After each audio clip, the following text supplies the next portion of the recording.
শ্রীরাম মন্দির উদ্বোধন ও শ্রীরাম লালার প্রাণ প্রতিষ্ঠার বর্ষপূর্তি উপলক্ষে পরিষদ কার্যালয়ে বিশেষ সৎসঙ্গ ও রামভজনের ব্যবস্থা হয়।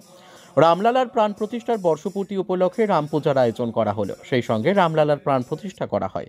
বুধবার থেকেই এই মর্মে নানা ধর্মীয় অনুষ্ঠানের আয়োজন করা হয়েছিল মালদহের ইংরেজ বাজারের বিশ্ব হিন্দু পরিষদ কার্যালয়ে মন্দির কমিটির পক্ষ থেকে। অনেক ভক্তের জন্য আয়োজন করা হয়েছিল প্রসাদেরও। উপস্থিত ছিলেন এই মন্দিরের জেলার কার্যকর্তা তাপস শুকুল, বিভাগের কার্যকর্তা কাজল গোস্বামী এবং প্রান্তের গোপাল কুণ্ডু সহ অন্যান্যরাও। মালদা থেকে বিশ্বজিৎ মণ্ডলের রিপোর্ট, এস নিউজ বাংলা। আজকের অনুষ্ঠানটা কি?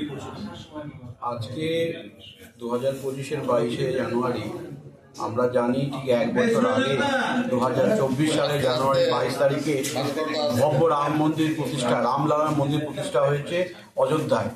তিথি হিসাবে আমরা কয়েকদিন আগে পালন করেছি, কিন্তু আজ এই দিনটি সারা ভারতবর্ষের সনাতনীদের জয়, দীর্ঘ সংগ্রাম, বহু প্রাণের বিনিময়ে সনাতনীদের লড়াইয়ের যে আমাদের ভব্য পুরুষোত্তম রাম মন্দির প্রতিষ্ঠা হয়েছে, তারই আজকে বর্ষপূর্তিতে বিশ্ব হিন্দু পরিষদ মালদা জেলা সকল কার্যকর্তা, সকল সদস্য, আমাদের সংঘ পরিবারের সকল কার্যকর্তাদের উপস্থিতিতে আজকে আমরা রামলালার নাম সংকীর্তনে সবাই সম্মিলিত।